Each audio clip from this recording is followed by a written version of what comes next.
dia, está no ar mais um Contraponto, o seu programa de debates aqui na TV Unifra, no canal 15 da NET.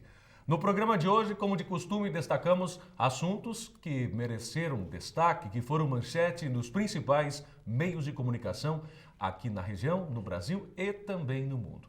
E nós vamos, como sempre, direto ao assunto. Temos 3 temas, os quais destacamos. O primeiro deles ainda é um tema o qual nós não conseguimos dar conta no programa passado, mas vamos falar hoje sobre as pichações em Santa Maria.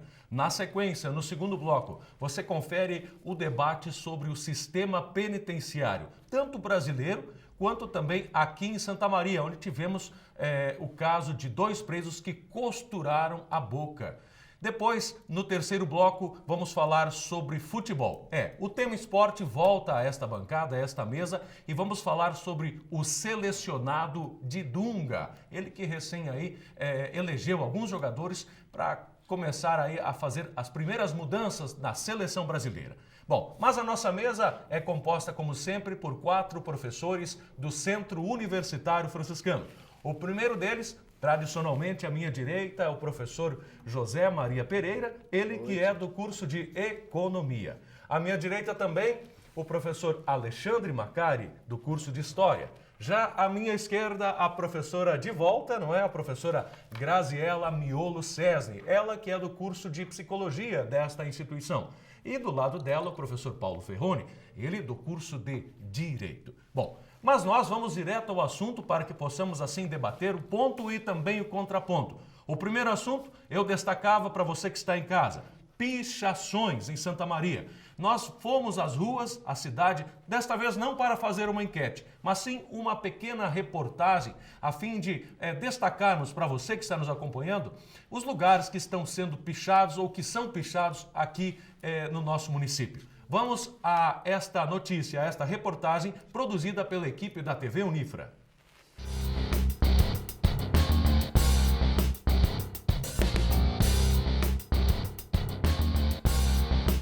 Você já teve seu muro ou prédio pichados? Em Santa Maria, essa se tornou uma situação constante, o que causa indignação e prejuízo para os moradores. Eu acho horrível. Vamos dizer assim, é um crime, é uma safadeza o que eles fazem, né? Porque é um local, pode ser público ou privado, mas ali tem um proprietário, né? Se for público, o proprietário é nós, os contribuintes. E se for privado, é a pessoa, né, dono do prédio. Qual seria a solução? Eu acho que, para começar, teria que ter uma responsabilidade penal maiores para eles, né? A solução na cidade de Santa Maria seria dar um treinamento melhor para o pessoal, fazer uns desenhos criativos. Então, não pichar, mas sim fazer escultura, gravuras, né? Desenhos criativos. O tamanho que está chegando o estrago na cidade, eu acho que tem que haver uma punição bem forte, para ser restritiva mesmo, porque só advertência ou esses corretivos que estão fazendo de cesta básica não resolve. Junto com os atos de vandalismo, cresce também a sensação de impunidade. Entre os locais, alvo de pichações, está a Igreja Nossa Senhora do Rosário. Padre Artêmio, responsável pela paróquia, não sabe precisar o prejuízo, mas uma coisa está certo: não será feita reforma antes do reforço na segurança. Agora, com essa pichação, enquanto não houver uma grade que vai ser construída aqui ao longo, primeiro vamos fazer essa grade, depois vamos pensar na pintura. Nós sentimos todos, primeiro, uma vergonha que tenha isso.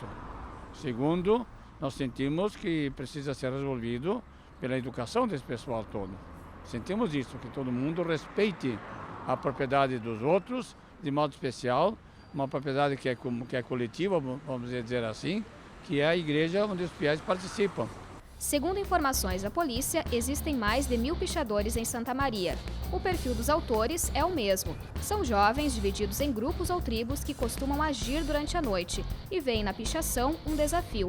Para conter os atos de vandalismo, 3 operações foram realizadas pela polícia nos últimos 2 anos. Nós conseguimos identificar e individualizar cada um desses rapazes, sendo apreendido um material de pichação, sendo apreendidos os computadores e a partir desses computadores todos os registros da internet, Facebook, Twitter, enfim, todas as questões relacionadas ao mundo virtual, onde eles postam fotos, filmagens desses atos, né, de pichação. Nos parece que até pelo próprio perfil dos pichadores, que vem na pichação uma maneira de rebeldia, que vem na pichação a questão do desafio, isso acaba muitas vezes fomentando até a atividade, a atitude dos pichadores. Se pegos em flagrante, os autores de pichação em casas ou prédios podem ser enquadrados em crime ambiental e pegar de 3 meses a 1 ano de prisão ou multa. No caso de delitos em prédios públicos, apenas 6 meses a 3 anos ou multa. Menores de idade são encaminhados para medida socioeducativa. Muito bem, vimos aí a reportagem da equipe da TV Unifra. Eu trago para a mesa, professor Ferroni, responsabilidade penal, punição ou treinamento criativo aos pichadores? A princípio, eu me sinto envergonhado de viver em Santa Maria, né? Isso é horrível, as pessoas ficam realmente indignadas, porque têm seu patrimônio, investem, embelezam, pintam, e no outro dia aquilo está horrível, cheio de pichações.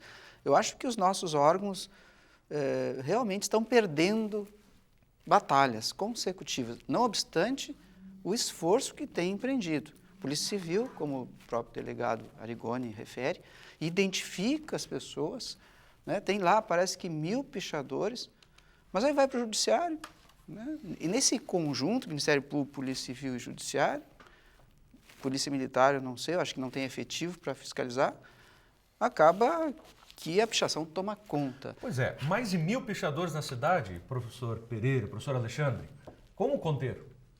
Professor Pereira ou professor Alexandre? Os dois. Posso falar? Pode o mais falar. jovem ou mais velho? Olha, eu fico pensando, né, que realmente, né, o que leva esses jovens a fazerem essas pichações, né? Quer dizer, acho que a causa, né? Eu, na verdade, acho que isso é falta de idealismo, né? Falta de ter o que fazer, falta de ocupação, porque eu acho que as pichações, lá no passado, na época da ditadura militar, era considerado um ato de rebeldia. Então tinha uma motivação política por trás daquilo. Hoje eu acho que não existe nem isso, na verdade. Existe, eu acho que é uma falta de adaptação, de ajuste à sociedade, né? E realmente eu acho que isso é uma questão, talvez a Graziella seja a pessoa mais indicada, né? Porque eu acho que é uma questão psicológica, não sei como tratar, mas é quase uma espécie de uma doença. Eles se dividem em tribos e querem marcar territórios. Pois é, eu diria que é uma questão cultural, não psicológica, talvez, professora Grazi. Ou talvez os dois, né? Talvez agora vamos passar a bola, talvez o Alexandre possa me ajudar nessa análise do ponto de vista mesmo do aspecto cultural, porque essas pichações servem como uma forma de se comunicar, né? Uma forma de transgredir, né? Que é próprio da adolescência, né? Mas não tem, Graziella, desculpa, mas não tem nem como era, fazendo essa analogia com o passado, nem uma motivação política, mas não, na verdade são símbolos, riscos. É para destruir o patrimônio mesmo. Mas riscos e símbolos que talvez riscos que para nós talvez não tenham significado simbólico, né? Mas para esses jovens talvez tenham, até de ocupação de espaços centrais da cidade, né? Pensando que esses jovens vêm da periferia, né? Que eu não sei, na verdade, se todos vêm, né? Mas eu concordo quando o professor diz, e até quando o Ferroni fala da questão mesmo de...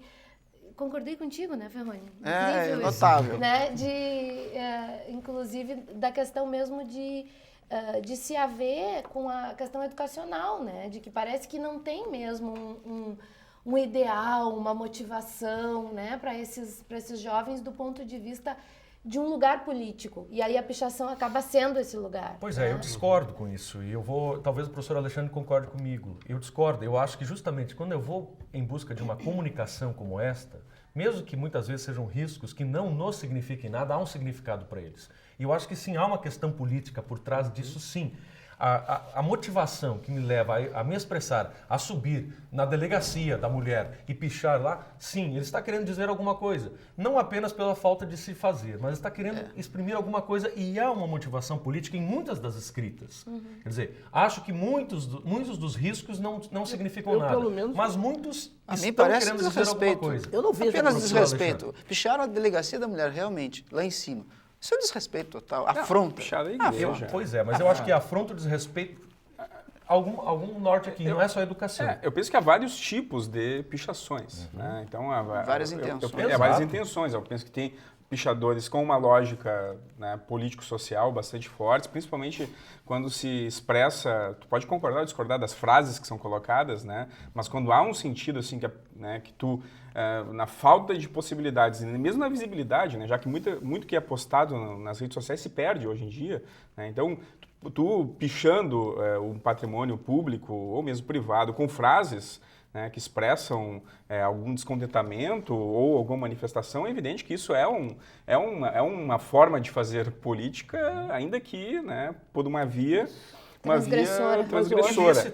Só que eu vejo também, professor, assim, o que mais salta aos olhos na cidade são essas pichações, e até o entrevistado ele brincou, né, uma forma de fazer melhores desenhos. Bom, né, a pichação ela não é arte, né, ela não é o grafite em si. Então, não há o interesse de, né, fazer esse deslocamento. E né? mesmo a arte não tem necessariamente a ver com o belo. Também. Exato. Também. A expressão. Mas a questão que eu coloco é assim, os grupos de... eu não falaria tribos, eu falaria gangues mesmo. Né? Gangues que são... Ou quadrilhas. Que desafiam. Segundo alguns, né? quadrilhas. E desafiam não só o poder público e, a segurança, mas desafiam-se entre eles. Ou seja, pichar num lugar mais alto da cidade. Desafios, né? Tem uma questão cultural muito forte aqui, professor Pereira. Não, eu só acho assim, eu queria pegar uma... Tu falou que era questão política, né? Eu acho que a Gabriela falou assim rapidamente na palavra educação, né? Que a gente tem, é recorrente esse tema aqui, a gente tem discutido.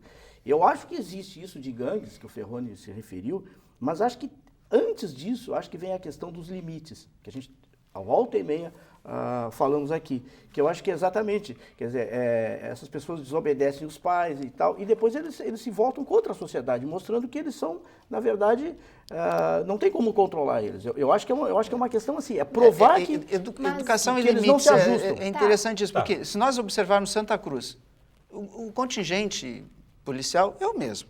Não difere daqui em termos proporcionais. 120 mil habitantes. Mas não difere em termos proporcionais. Né? E lá não se vê pichações. Mas, Ferroni... E aqui, sinceramente, por favor... policial, polícia não significa educação. Exato. Educação não necessariamente... Exatamente, limites e educação. Limites e educação. Cultura. Né? A cultura lá, me permita, que sou da região, é uma cultura germânica, forte, e que não se aproxima dessas práticas de pichação, que uma cultura universitária, lá tem universidade também, mas aqui a cultura universitária é muito mais forte, permite, certo? Inclusive no sentido da gente pensar que na universidade se estimula também, não a anarquia, talvez a palavra anarquia seria forte, mas sim o contraculturalismo, não é? A reflexão a respeito do underground, daquilo que se fala do underground, e que muito é sim cultuado, me desculpe, talvez a palavra não seja, mas muito é lembrado na universidade. Na universidade nós temos federal, e que é muito positivo, eu acho também. Eu estou apontando aqui um fato cultural que leva à pichação que pode ser negativo para a cidade, mas o idealismo político que está por trás disso pode ser positivo também. Por outro lado... Entende? Eu quero que nós reflitamos também que há uma questão aqui controversa. É o modo de se comunicar, o modo de expressar um lugar que talvez não é eles interessante não tenham. porque é feio. E prejudica. Que é feio. E causa prejuízo às pessoas. Claro. O que eu Eu aconselho... concordo também com isso. Acho que não deve haver pichação. As pessoas não concordam com isso. Tá bem, eu também não concordo. Né? A cidade, à noite, está totalmente abandonada. É uma terra sem dono. Não existe policiamento capaz de enfrentar. Isso é notório. Né? A cidade não tem dono à noite. Bom, as pessoas querem se insurgir, querem buscar alguma coisa e o Estado não dá. Eu aconselho que busque na delegacia, onde o delegado Arigoni parece que tem todos os registros, e ingressem com ações, porque lá tem a identificação. E ingressar com ação contra o Estado e contra as famílias desses meninos que picham, buscando se ressarcir desses prejuízos que tem. Porque não é possível que se todo momento que pinta, vai lá alguém, picha e acaba com a... Mas pode não resolver, mas é uma das atitudes que as pessoas podem adotar. Contra o Estado. Contra o Estado. Porque o Estado perdeu essa batalha. Não consegue promover segurança. Mas eu vou culpar o pai e a mãe. Mas responsabilidade do pai e da mãe. Mas aí sim. seu filho sai à rua, professor Responsabilidade Ferroni, do pai e da mãe. você vai responder. O Código Civil permite Posso concordar com o Ferroni pelo menos uma vez na vida? Quanto custa uma tinta dessas para... R$15, não pode ser vendida para menores e os maiores que comprar têm que deixar a identidade. Prática aí que as está. empresas não adotam. Aí que está. Então tem que começar a mas aí controlar tem a que partir começar- daí. E o comércio, então? Não Onde adota entra nisso? essas empresas, não adota essa medida que está na lei. Então nós temos aqui mais do que pais, nós temos um outro lado também. Bom, eu aconselho É as um pessoas a sistema. ingressarem com ação contra os pais e contra o Por Estado. isso que antes eu levantei a questão Mexam de que no a bolso polícia- deles. A polícia não resolve. A polícia não é a solução.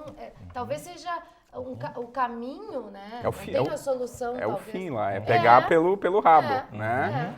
Porque a questão que a gente está tratando tu falaste muito bem da altura, né? A diferença das, né?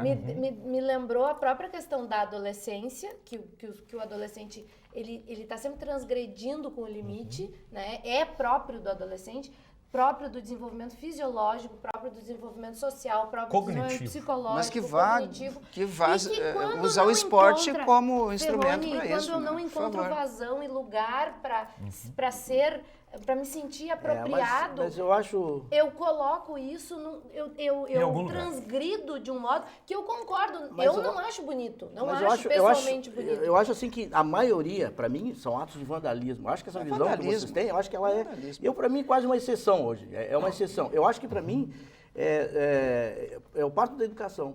Né? Essas pessoas não têm educação na família, entendeu? Não respeitam ninguém. E quando elas praticam esses atos, elas não são punidas como deveriam ser punidas. Quer dizer, eu acho que tem que Mas haver... mexa no Professor bolso da Pereira. família. Não, aí mexa que no tá. bolso da Isso família. eu queria dizer que eu concordo com o Não é Ferroni. só a família. Porque aonde houve a São falha... todos Estado, nós. contra o Estado e contra a A família. falha foi na educação. Exato. Falha foi na Aí educação. que está, nós estamos querendo chegar nisso. Quer dizer, é um aspecto cultural.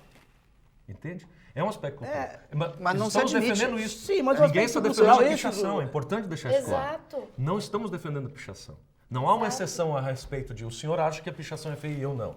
Não. Há uma concordância nisso. O que há precisamos pensar nisto como um problema social a ser resolvido. Exatamente, não como um problema Não como um problema De polícia. De polícia. punição policial. Exatamente. Como o Não, Ferroni mas vem o que o trazendo Ferroni fala, eu acho que isso é importante, como tudo no Brasil, a impunidade. Entendeu? Porque eles fazem isso porque nunca foram punidos à altura.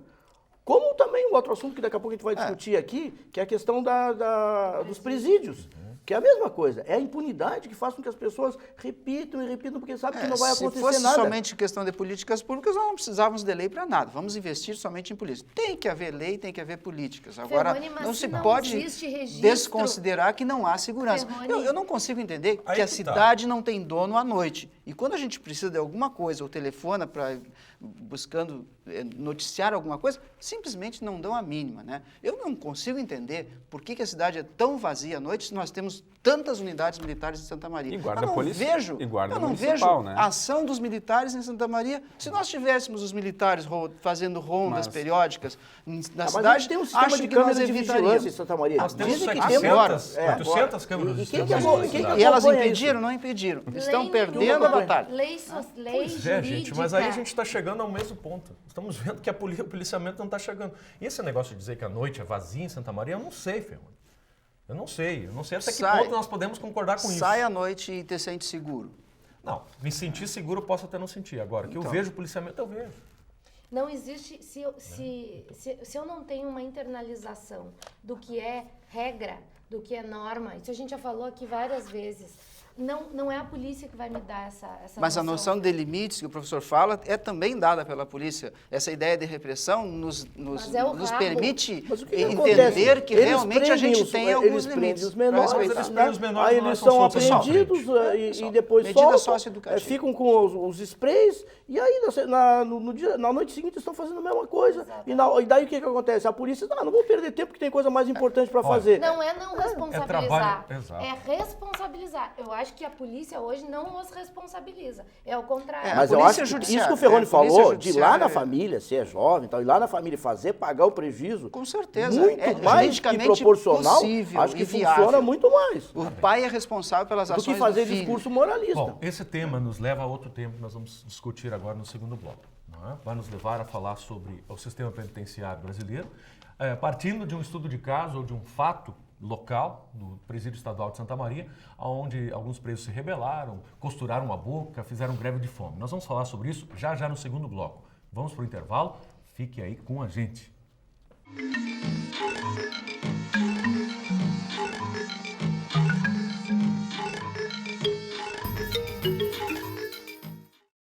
Inocência e energia que marcam o nosso dia a dia. Cuide do nosso futuro, cuide das nossas crianças, com seu gesto de ternura, Santa Maria avança. Seu gesto pode mudar a realidade de muitas crianças. Colabore com a escola Nosso Lar. A Liga Seletiva se uniu para ajudar e salvar o planeta com Papelito, Metalinha, Super Vidro e Plasboy. Você pode fazer parte da Liga selecionando o material reciclável da sua casa. Entre em contato com a Asmar pelo telefone 3026-9167. Junte-se a nós. 95% de energia elétrica no Brasil é proveniente das hidrelétricas.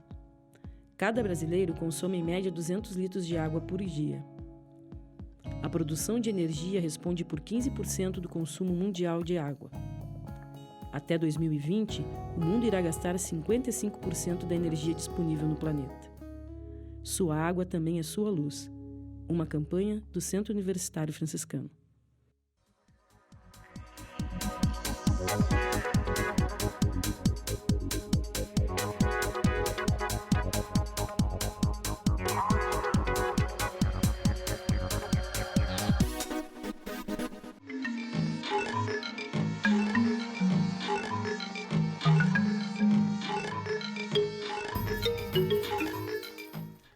Segundo bloco do Contraponto, de volta para falarmos sobre sistema penitenciário.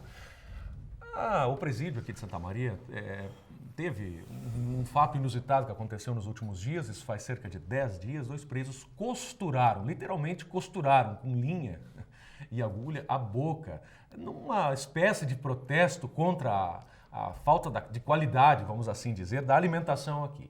Bom, outros protestos estão acontecendo no Brasil afora. Assistimos no final de semana um protesto muito maior do que este, no presídio de Cascavel, onde 5 presos foram mortos.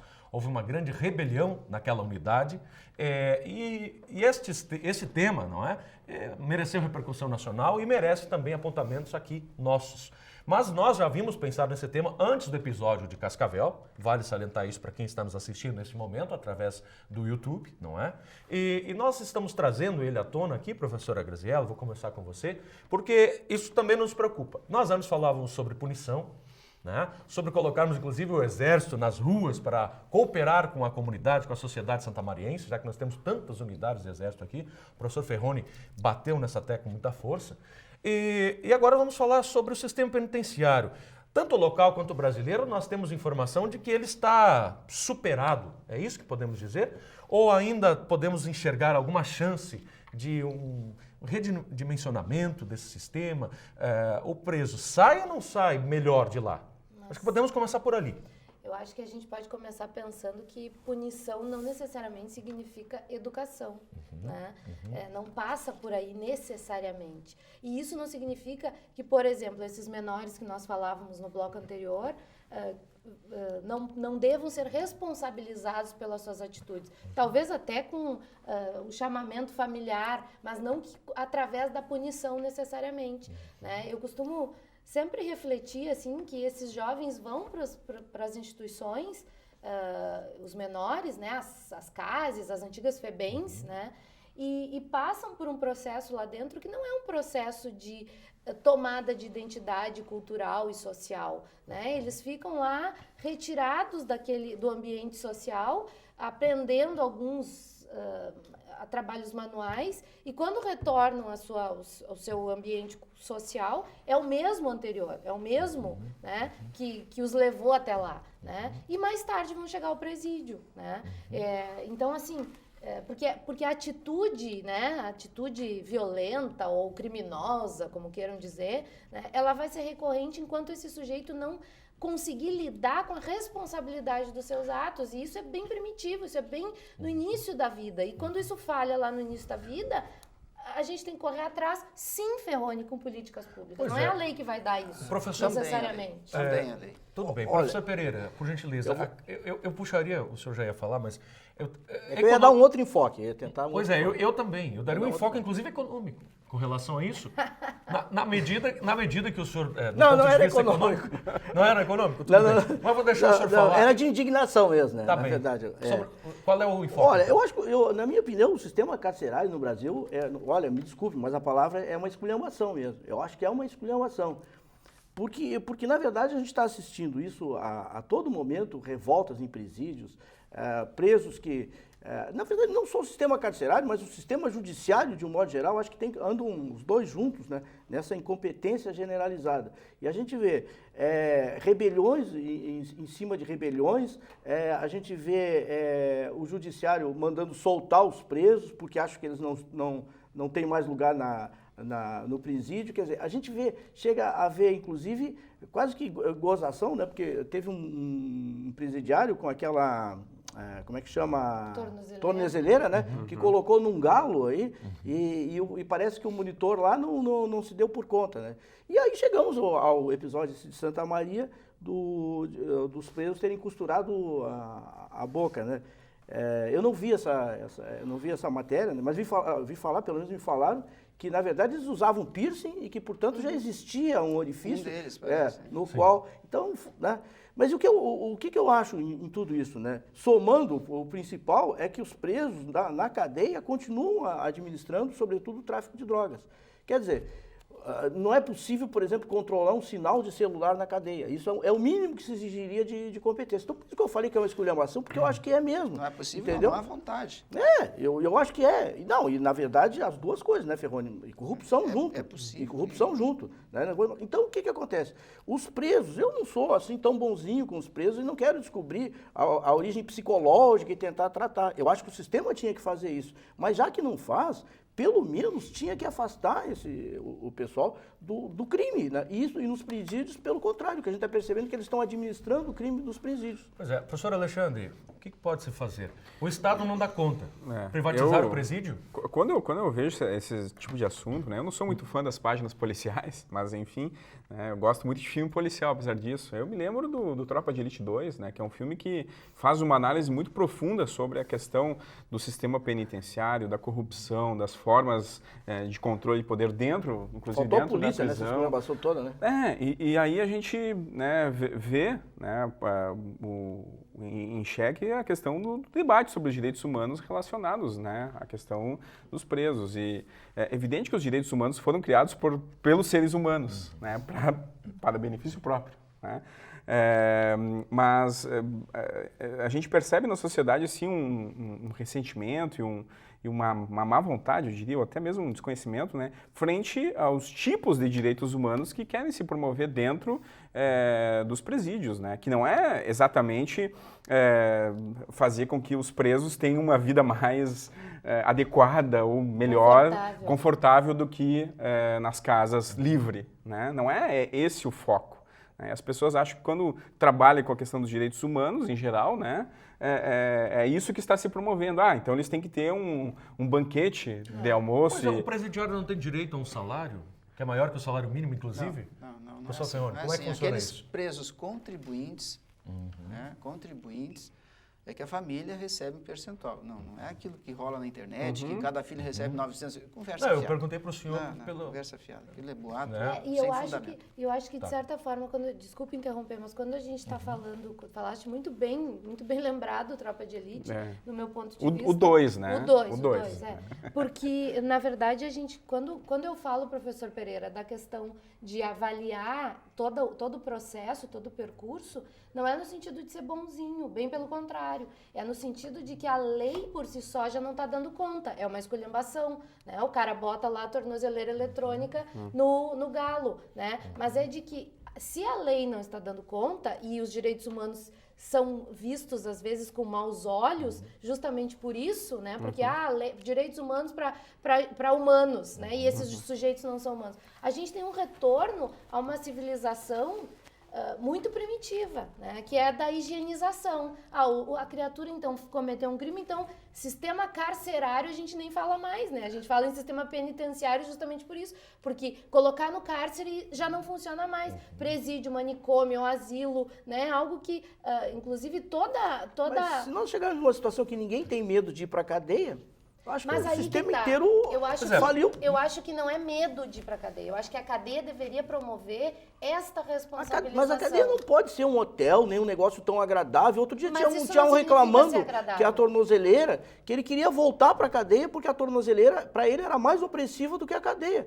Aí eu achei realmente um absurdo isso, né? Ele falou isso na televisão.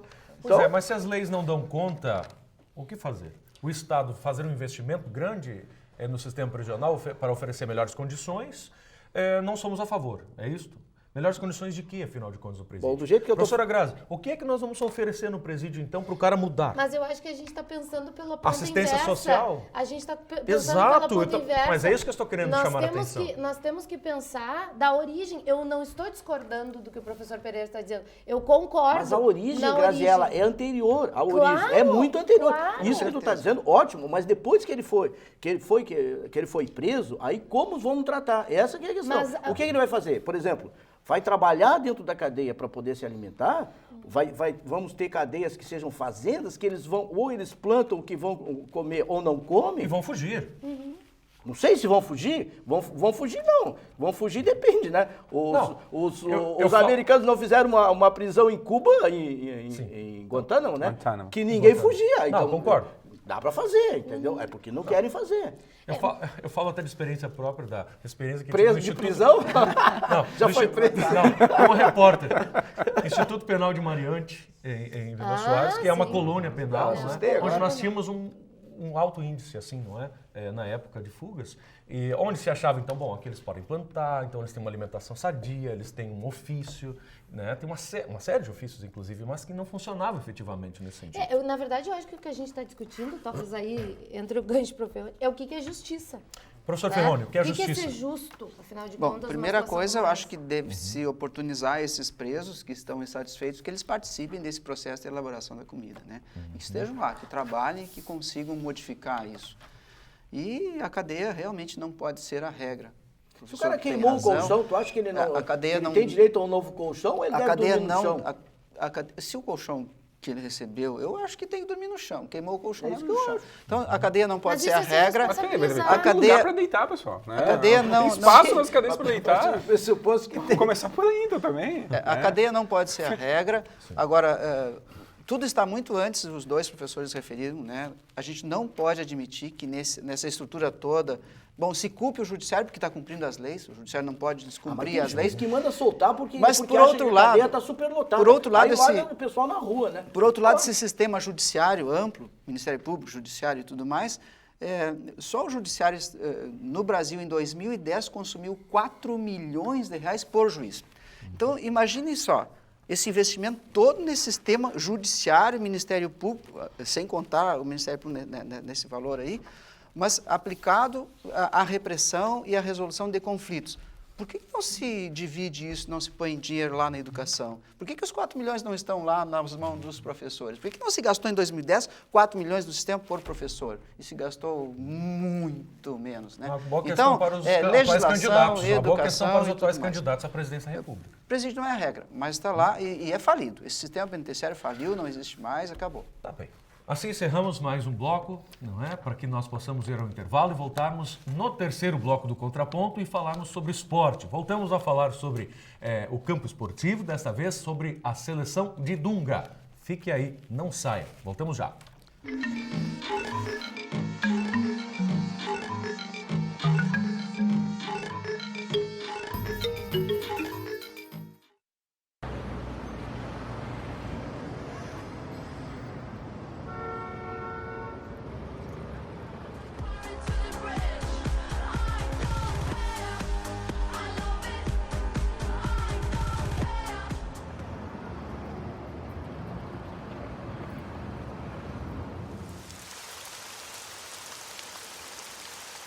Há situações que acontecem além do mundo virtual.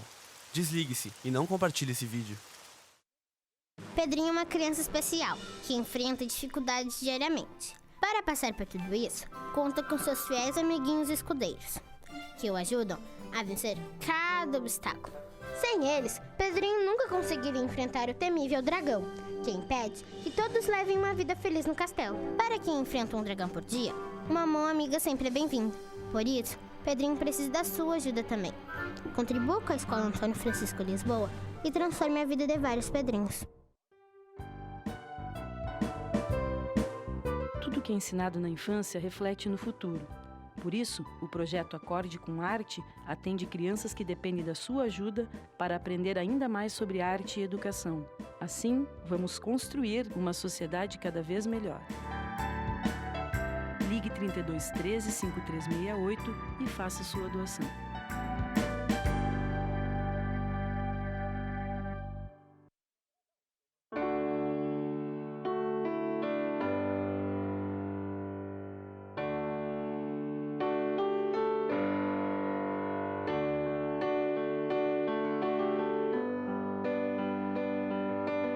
E no fim de tudo, Pipa e vento, num belo momento, vão chegar ao céu. Assim como a pipa precisa do vento para voar, a Estação dos Ventos precisa de você. Colabore!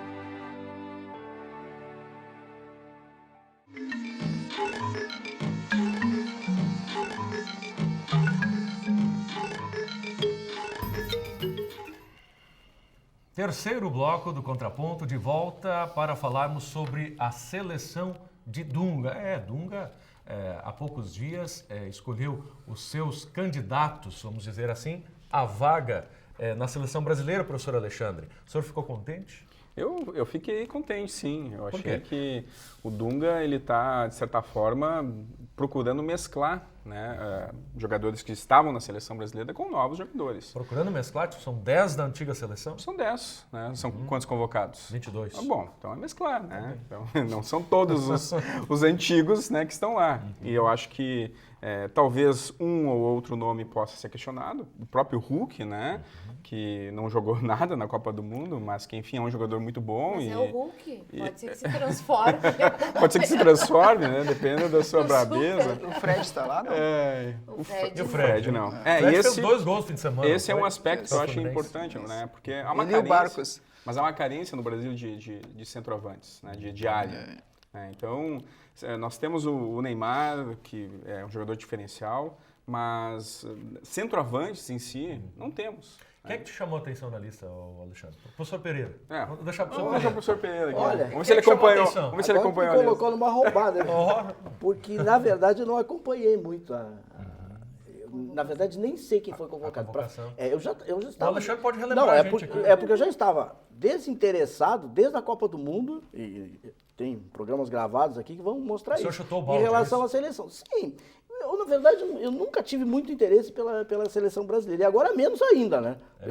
Depois do que aconteceu. Então, eu acho que vai demorar um certo tempo, assim, para que eu volte a me interessar. Eu sei, assim, superficialmente, que convocaram 2 do Cruzeiro, acho, merecidamente, que eu acho que talvez é uma mudança de direção, né, que os jogadores que estão se destacando aqui no Campeonato Nacional, porque a gente tem, na verdade, uma legião estrangeira, mas tudo isso agora, o que acontece? Não vai se disputar nada que vale a pena agora.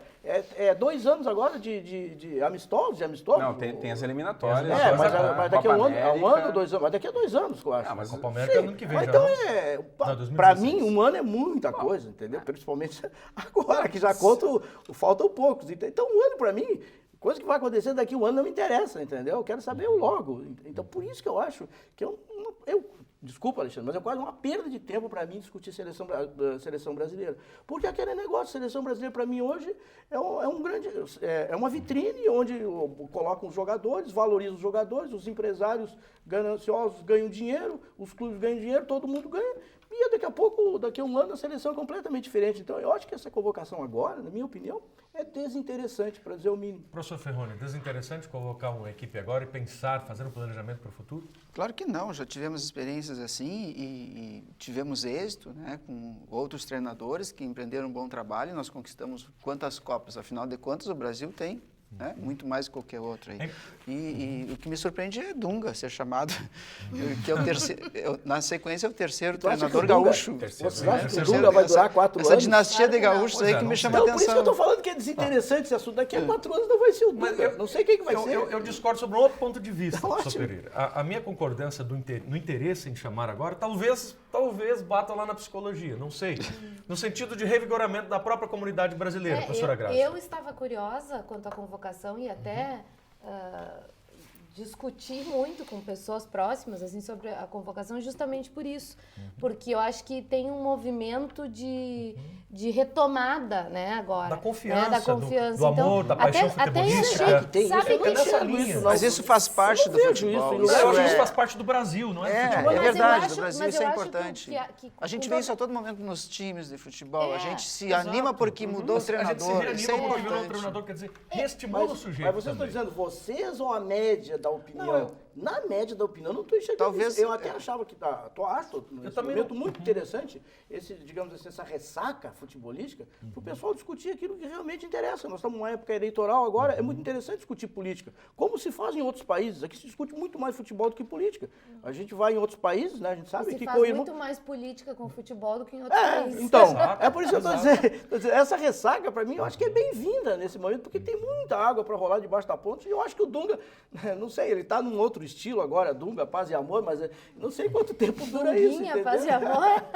Não vou falar. Tá bem, professora Graziela. Mas eu acho que me chama a atenção até pela convocação de um nome nessa lista aí, do ponto de vista psicológico, então, né, Michael? Que é o do Davi Luiz, né? Que me chamou muita atenção, até eu estava escutando o rádio quando foi feita a convocação e eu me surpreendi, né? E eu acho que tem um caráter político aí, professor. Sempre tem. Dessa tomada do Davi Luiz. Convocação porque é política. ele foi o cara mais limpo, digamos assim, né? Em toda a Copa. O cara que mostrou uma certa raça, um certo, né, fervor e tal. Um certo.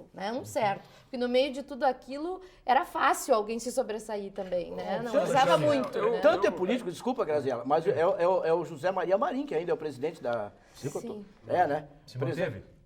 Vai entrar o Del Vai Nero entrar o agora. Del Nero. Sim, mas ainda é, né? Mas é o mesmo continua grupo político. Esse daí, especificamente, vem desde a época do regime militar.